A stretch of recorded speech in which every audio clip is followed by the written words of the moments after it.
மா இன்னைக்கு சமையல் பார்க்கலாமா? பார்க்கலாம்ப்பா. இன்னைக்கு பிரேக்ஃபாஸ்ட்டும் லஞ்சும் சேர்த்து பார்க்கலாம். இன்னைக்கு என்ன பிரேக்ஃபாஸ்ட்னா சாட்டர்டே இல்லை, வீட்டில் இருந்தோமா, அதனால் சம்பா கோதுமை ரவையில் கிச்சடி செஞ்சேன். இன்னைக்கு எல்லாரும் சாப்பிட்லான்ட்டு அப்படியே வச்சுக்கலாம். சட்னி என்ன பண்ணியிருக்கேன்னாக்கும் தேங்காய் கொத்தமல்லி சட்னி. இது அப்படியே அதுக்கு மேலே ஊற்றி இப்படி ஊற்றிக்கலாம்.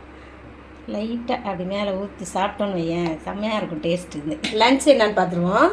சோறு போட்டுக்கலாம். தட்டைப்பயிர் போட்டு முருங்கைக்காய் நூக்கல் எல்லாம் போட்டு குழம்பு வச்சுருக்கேம்மா. அப்படியே ஒரு முட்டை உடைச்சி கட் பண்ணி போட்டிருக்கேன். முட்டையை முருங்கைக்கீரை சூப் வச்சுட்டேம்மா. நல்லா இஞ்சி இது பூண்டு இடித்து போட்டு மிளகுத்தூள்லாம் போட்டு வச்சுருக்கேன். கொத்தவரங்காய் பொரியல். இன்னைக்கு எல்லாமே நல்லா ஹெல்த்தியாக செஞ்சு வச்சுருக்கேன். ஒழுங்காக எல்லோரும் சாப்பிடணும். வீட்டில் இருக்கிறவங்களாம் சாப்பிடாதவங்களாம் இருக்காங்க, காய் சாப்பிடாதவங்க. அதனால நீங்கள் காய் சாப்பிடலன்னு கேட்குறீங்கல்ல, நான் மட்டும்தான் சாப்பிடுவேன். இப்போ சோஃபி கற்றுக்கிடுச்சு, பரவாயில்ல. இதான் இன்னைக்கு நம்ம வீட்டு சமையல்.